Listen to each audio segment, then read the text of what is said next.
Hello everyone, मैं अनीता ठाकुर और आज का हमारा टॉपिक है the sense of collective belongingness. आज हम लोग ऐसी टॉपिक के बारे में पढ़ने वाले हैं जिसमें हम लोग को ये पता चलेगा किस तरह से नेशन जो था वो यूनाइट हुआ और किस तरह से उन्होंने यूनाइटेड स्ट्रगल्स चलाई और किस तरह से कल्चर ने प्रॉपर हमारे नेशनलिज्म की फीलिंग को स्प्रेड किया ऑल ओवर द कंट्री। ठीक है, सो यहाँ पे बताया गया है नेशनलिज्म जो है वो स्प्रेड हुआ लोगों में। जब लोगों का बिलीव जो था वो नेशनलिज्म हम लोग बोल सकते हैं कि जब लोगों के अंदर एक भाव आया, एक ऐसी फीलिंग आई कि हम लोग सेम नेशन से बिलोंग करते हैं। तो उन्होंने ये आइडिया उनके माइंड में कैसे इंसर्ट हुआ, जब उन्होंने खुद को क्या किया, बाइंड किया, इकट्ठे होके उन्होंने क्या किया था, बहुत सारी मूवमेंट्स में पार्टिसिपेट किया। अब उसके बाद हम लोग ये नहीं बोल सकते कि अब इन लोगों के माइंड में जो नेशनलिज्म का कंसेप्ट था वो क्या था। जैसे हम लोगों ने बात करी थी सिविल डिसोबीडियंस की, तो हर एक ग्रुप जो था उसकी अलग एक अपनी ही डिमांड थी। वो स्वराज को लेके कुछ और ही चल रहे थे। लाइक अगर प्लांटेशन वर्कर्स की बात करें, रेलवे स्ट्राइक्स की जो वर्कर्स थे उनकी बात करें, तो हर किसी की डिमांड जो थी वो अलग थी। उसी तरह से नेशनलिज्म की जो फीलिंग थी वो भी हर एक के माइंड में अलग ही थी रियलिटी में। तो यहाँ पर देखा कि कैसे अलग अलग कम्युनिटी के जो लोग थे, अलग अलग रीजन से बिलोंग करते थे, अलग अलग एरिया से बिलोंग करते थे, अलग अलग लैंग्वेज बोलते थे, उनमें ये कलेक्टिव बिलोंगिंगनेस जो थी वो कैसे आई। ये सभी लोग इकट्ठा होकर किस तरह से उन्होंने स्ट्रगल करना शुरू कर दिया, आइए इसके बारे में जानते हैं। सबसे पहले हम लोगों ने देखा कि नेशन में कलेक्टिव आइडेंटिटी लाने के लिए हम लोगों को दो चीज़ों ने बहुत ज़्यादा हेल्प करी हम इस स्ट्रगल में।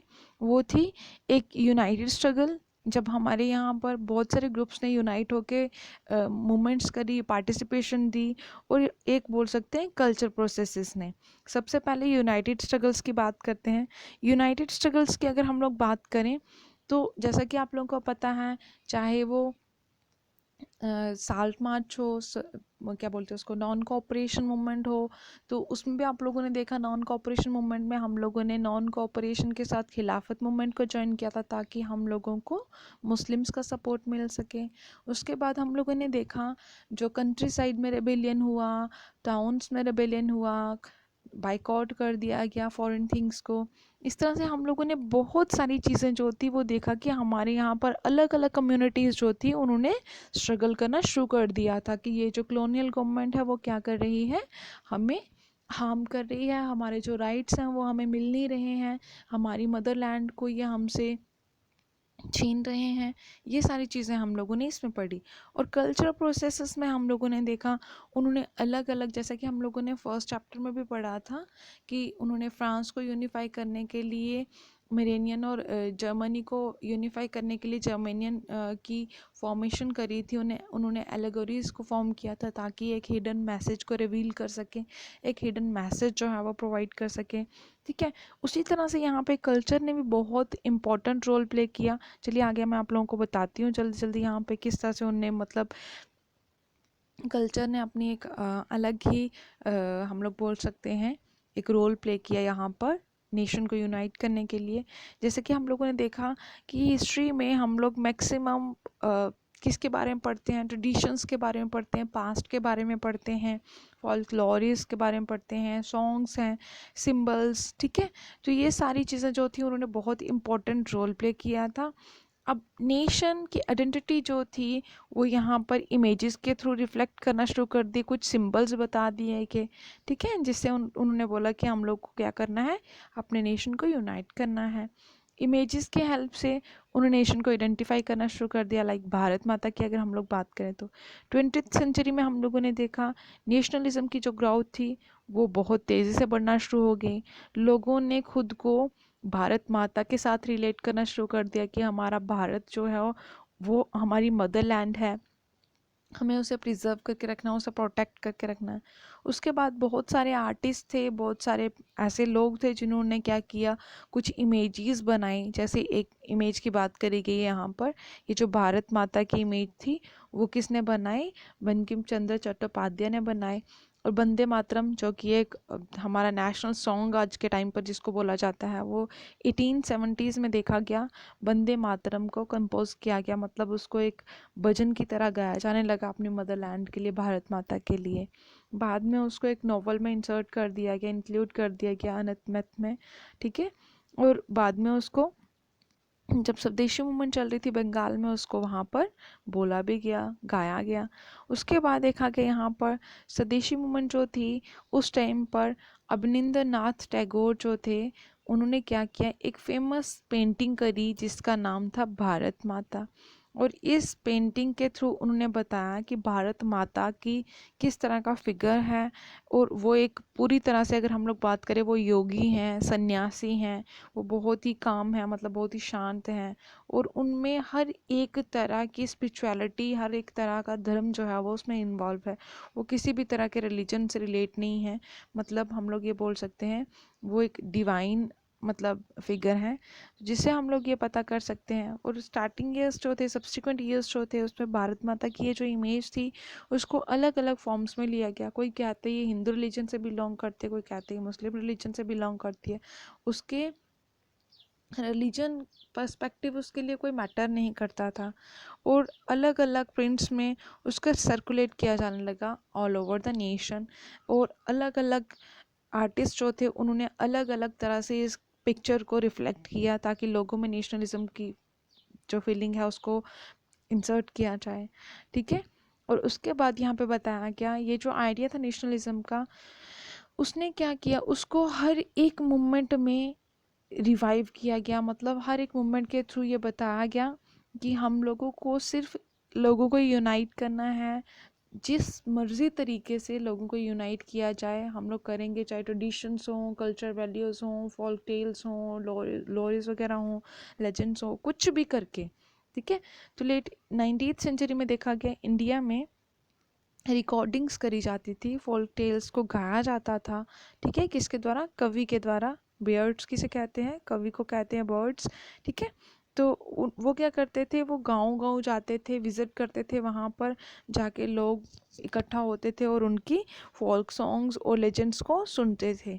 और इन्हीं टेल्स को सुन के उनका बिलीव जो था वो अपने ट्रेडिशन की तरफ मूव होना शुरू हो गया, उनको अपने कल्चर के बारे में पता चलना स्टार्ट हो गया, ठीक है। तो जिससे कि कहीं ना कहीं ये जो हमारा ट्रेडिशनल कल्चर था वो ख़त्म हो रहा था, उसको दबा दिया गया था ब्रिटिशर्स के द्वारा।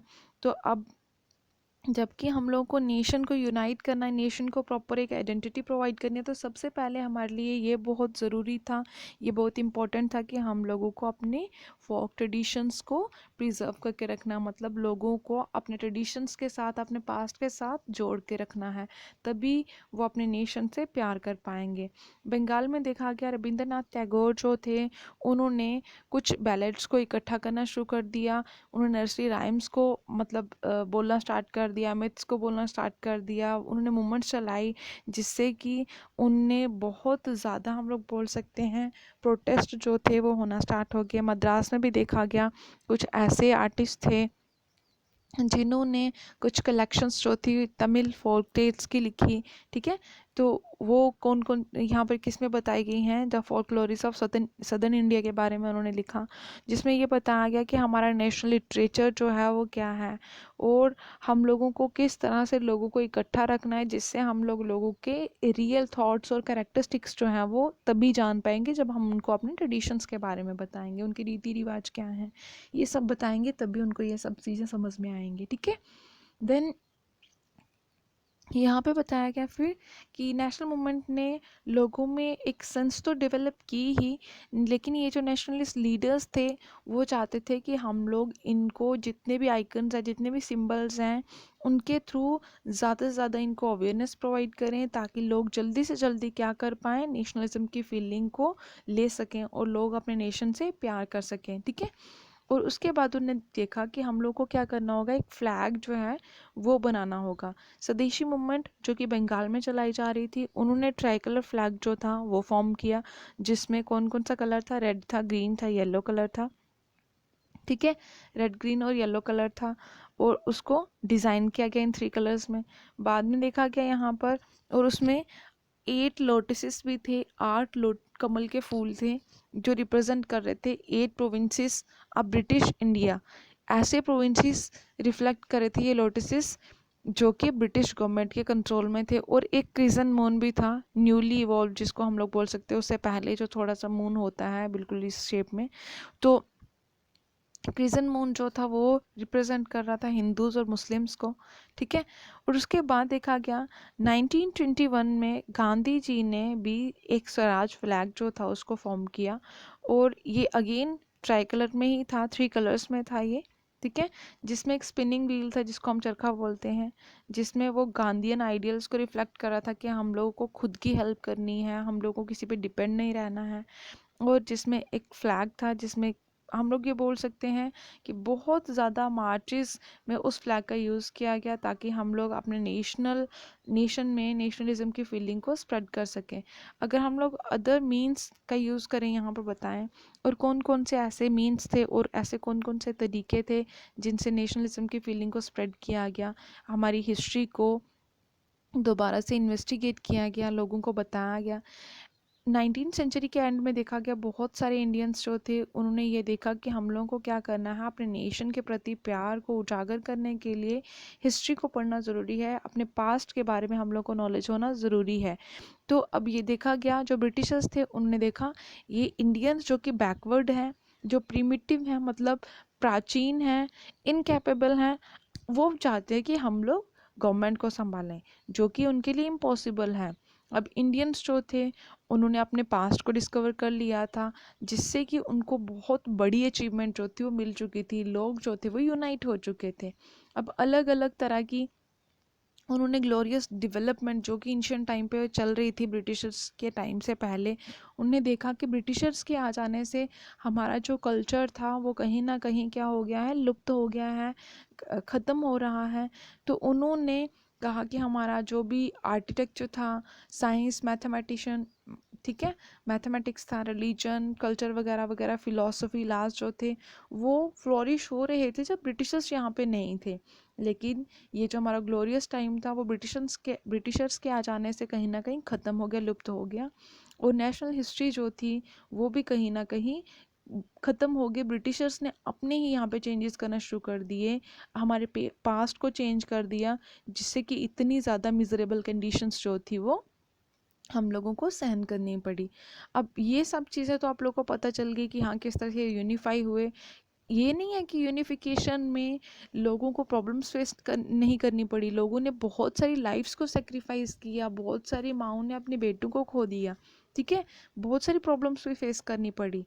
तो यहाँ पर देखा गया पास्ट को स्टडी करके उन्होंने अपनी, हम लोग बोल सकते हैं, फ्यूचर को संवार लिया। और उन्होंने कुछ इमेजेस बनाए जिनको हिंदू ने अपने आइकॉनिक ग्राफिक में भी यूज़ करना शुरू कर दिया। कुछ कम्युनिटीज़ ने ये देखा कि हाँ ये तो हिंदू के साथ रिलेटेड है, हम लोगों का तो यहाँ पे कोई कंसर्न नहीं है यहाँ पर। फिर उन्होंने अलग अलग इमेजेस जो थी वो अपने लेवल पर उन्होंने फॉर्म करना शुरू कर दी, जिससे कि लोगों में क्या हो, लोगों में एक फीलिंग जो है वो इवॉल्व हो। आई होप आप लोगों को समझ में आया होगा। Thanks for listening and may God bless you all.